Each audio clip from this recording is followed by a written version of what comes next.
नया साया साड़ी पिया पेन्ही झमकाया हम सब न जाने हमरा चाहिए तो चाहिए दोसरा के देखा हिचकी नहीं करे रानिया काहे खाली है हाथ भी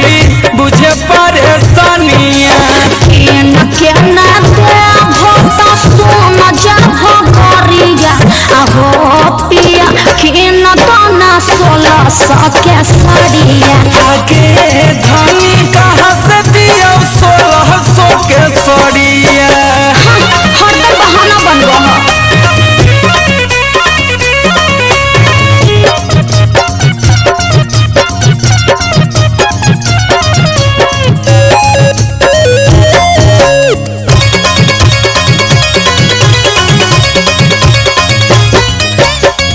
केतना मन हो हमारा मन बन हम हो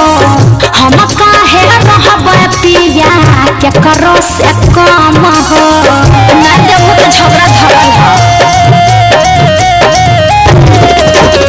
नहीं जब माना भीता चल दे